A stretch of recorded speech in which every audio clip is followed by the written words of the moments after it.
Si Mang Junior yan. Oh. Yan ang hihingi sa atin ng payong kapatid. Anong issue? Yung biyanan daw ng babaeng nandyan sa video ngayon, sinipa daw yung manok niya. May laban yung manok na yun. Napilayan, natalo. Yun nga sabi. Nanunukha daw kasi yung manok ni Man Junior. Kaya yun nasipa. Pabago-bago naman daw ng statement nung nagpunta dun sa barangay yung nanipa. Sabi nung una, sinipa daw. Tapos nung sumunod, binawi naman. Ano ba talaga? Yun nga yan. Balik mo nga naman. Balik mo sa kanila. Kung ano-ano naman pala yung sinasabi. Yun na nga, Nagkakabikunan sila. O, tignan mo, nagsisigawan pa sila sa kalsada. Kaya nga, Alam niyo, nakakahiya. napakita na rin si Mang Junior kasi kung ano nung chismis ang kinakalat sa kanya. Kahit naman ako mapipitong. Sabihan ka ba namang mamamatay tao? Ayun Yung na. dalawang Hindi marites? ko alam yan, ha? Hindi na lang pang mamarites yun eh. Paninirang puri na yun. Tama Yan, ka. totoo. Tama ka. Tito Boy, tama ba?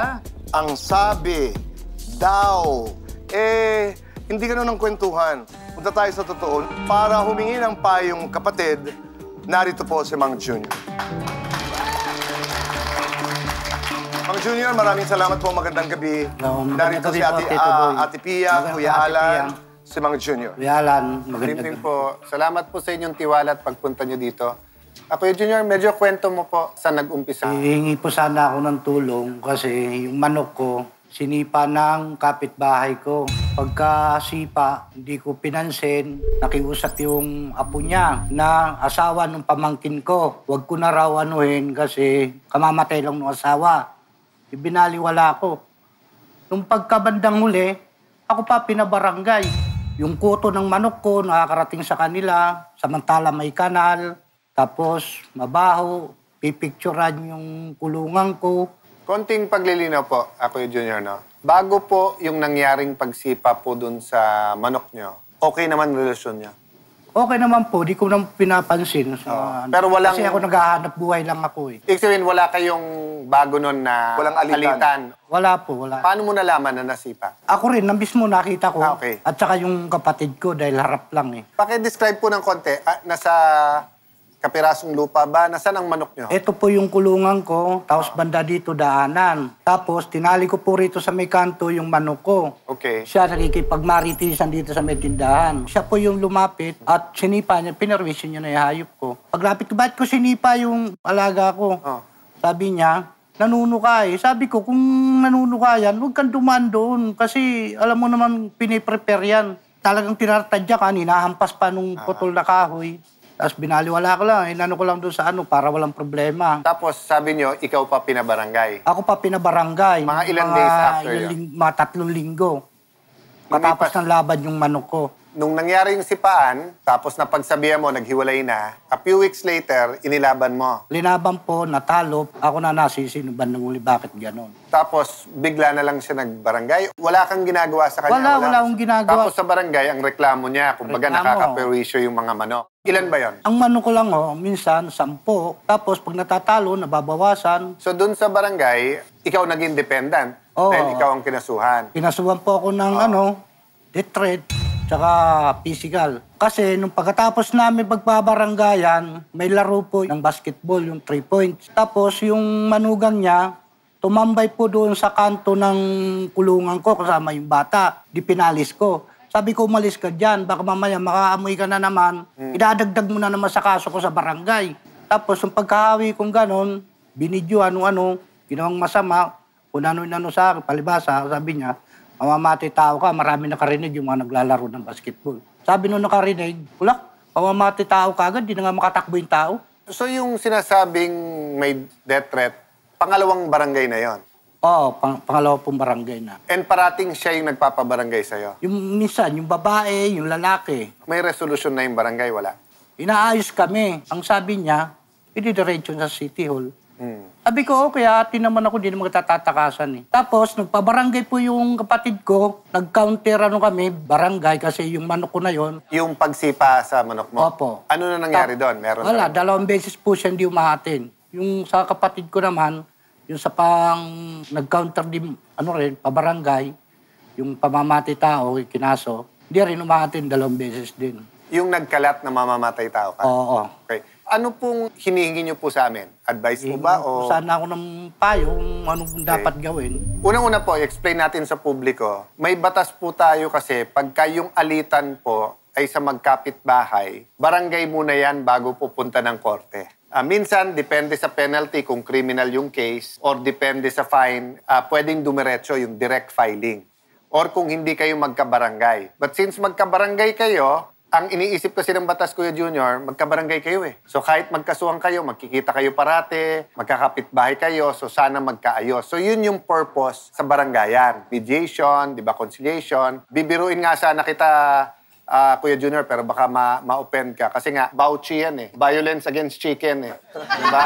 But sa mga may alaga, seryosong usapin yun. Yeah. Sa isang banda, pwedeng sabihin, yes, mahal mo yung alaga mong manok, pero nilalaban mo, sabong, ano yan. But in their case, yun nga, nung natalo, napapaisip siguro sila ngayon, may injury ba yan, may trauma ba yan, dahil dun sa nangyari. Ganun bang iniisip mo, Mang Junior? Kaya natalo yung manok mo dahil sinipa. Pero sabi mo, sinisisi ka nung mga tumaya. namusta, nung natapos na po yung laban, yung nalaman nilang na nagkaganon, kasi nipa pala. Unahin ko po yung proseso.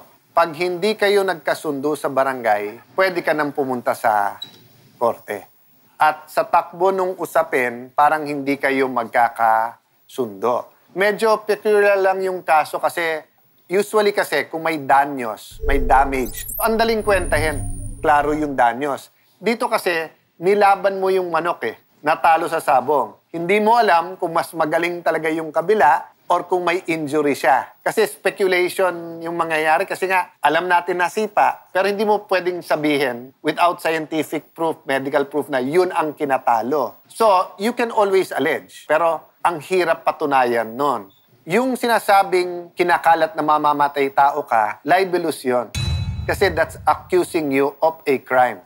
Hindi lang sinasabing nananakot ka, kasi may pinatay ka na. At pagka ginalit, may papatayin ka. Mabigat yon, criminal case yon. Pagka nakita nung piskal na yes, sinabi niya at kinalat niya, nandyan yung elements, ifa-file yon, criminal case yon. Together with the lawyers, we can give you more advice sa kaso mo kasi usually bawal ang abogado doon sa harapan sa barangay. But let me stop with this, no? I will just go back to the purpose of barangay at saka, alam mo, December na magpapasko. Kung nakikinig man si Rex at yung apo, lumalapit ako sa inyo na kung iisang community kayo, halos magkamag-anak, tulungan nyo sila kung paanong mag-ayos kasi magkakapit-bahay eh. Di ba, unang-una kahit mag-criminal case, kung isang taon lang may aabutin yun. Marami na rin akong kaibigan na 60, 70, 55, 65. Nakikita ko minsan, nasa stress sa away. Ang liit ng pinag-aawayan, pero ang laki ng epekto sa kalusugan nila. For me, ang pinaka-importante sa akin, yung health mo.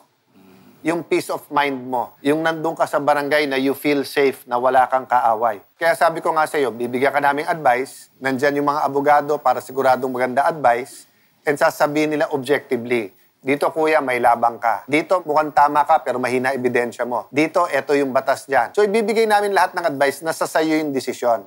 Ang punto ko lang, kung nandyan yung kalaban mo at nasa likod nyo lahat ng kapitbahay at saka ang inyong mga kamag-anak, ang sasabihin ko sa kanila, magtulong-tulong tayo i-resolve ito. Kung wala talang magagawa at tuloy yung barangayan at tuloy sa kaso nyo, very stressful din to sa inyong dalawa. Ang hirap na ng buhay, pero mahirap yung nagigising ka na pagtanaw mo, nakakainis to, sana makasuhan to. Kung wala talagang magagawa, ano magagawa natin, Lex, di ba? Pero I hear you, you're saying, hindi simpleng aregluhan to kasi may tunay na mga issue. At ang magagawa namin dito, maa-advisean ka sa mga issue na yan. So for example, sa pagsipa ng manok mo, definitely mali yun. Definitely some kind of damages doon or meron kang pwedeng singilin. I just don't know how much at paano kwikwentahin. That's precisely the purpose nung sa barangay sana. Na dahil magkapitbahay kayo, ano ba yung give and take na pwedeng gawin para matapos to, di ba? Idagdag ko lang, no? Ang akin lang naman po, yung sinabi ni Alan na ang habol niya is yung katahimikan nyo, magsama ho kayo ng maayos. May kasabihan nga po na ano bang mas gusto natin? To be right or to be happy? Kasi pag mainit ho ang ulo natin, lalaban mo yung tama ka dahil alam mo tama ka eh. Pero worth it ho ba yung makasuhan kayo? Sa akin po, hindi ho worth it yun. Sa edad ho natin na, dapat ine-enjoy na ho natin ang pamilya natin, naghahanap buhay tayo. So, yun din ho ang payo ko sa inyo. Yung tinanong ni Ate Pia, do you want to be right or do you want to be happy? Sabi niyo po, Happy sana, happy. Sabi nga nung barangay, baka pwede nating ayusin to. Sabi naman nung anak, hindi. Aakyat namin sa City Hall. Kaya nakapagsalita ako kanina na, walang problema, atinan kita. Hindi ka tatakbuhan. Baka ang ibig sabihin hanggang sa korte. Kung sa korte, kasi kung nasa City Hall yung korte, double way yon kasi may final ka rin sa kanila eh. Oo. Kasi ang magiging proseso nun, so halimbawa sabihin ng barangay, yung 2-3 kinaso sa iyo, eto, proceed to file. Yung kinaso mo sa kanila, proceed to file. Hindi naman ipapile lahat ng piskal yon. Titignan ng piskal, number 1, alin dito may krimen at wala. Kapag ka naman sinabi ng piskal, may krimen, ang titignan niya muna, may probable cause ba? So una, yung probability na meron criminal case. Pangalawa, may probability ba na siya ay may ginawang krimen? So kung halimbawa, in your case, mapatunayan mo na yun ang kinakalat tungkol sa'yo, mamamatay tao, malamang ma-file yung libel. Assuming maganda ebidensya mo. So, sure na sila makakasuhan. So kung sila magmamatigas, pero mabigat ang ebidensya mo, sila mahahasel. Unang-una, hindi mo kailangan kumuha ng abogado eh. Dahil ang piskal ang lalaban para sa'yo. Pero siya, kailangan niya kumuha. Doon kasi sa complaint sa'yo na alisin doon, civil yun eh. At worst, ang sasabihin lang, sorry, hindi mo pwedeng gamitin sa manok yan, pick upin mo, ilipat mo. Pero hindi criminal yung case laban sa'yo. Sana mapanood din nila yung show at maisip din nila na pag mali advice nila at nasampahan ng criminal case at lalo kung makonvict yung kanilang tatay o lolo, mabigat po yun. So siguro, Kuya Boy, after the show, our lawyers are here, makapag-usap din kayo. But kung ako yung barangay officials nyo, nakikinig sa inyo, nakita ko, etong isa willing. Trabaho na nila na medyo magtrabaho dun sa isang side. So thank you again, Kuya Junior, sa paglalabas mo dito sa Cayetano yung action. Maraming salamat sa iyong pagdalaw at maraming salamat sa iyong tiwala. Maraming salamat. Ako naman po'y naniniwala na napakaraming mabubuting tao pa rin dito sa mundong ito. Sa ating pagbabalik po ay isang batang doktor ang nais nating pasalamatan. Dito lamang po sa...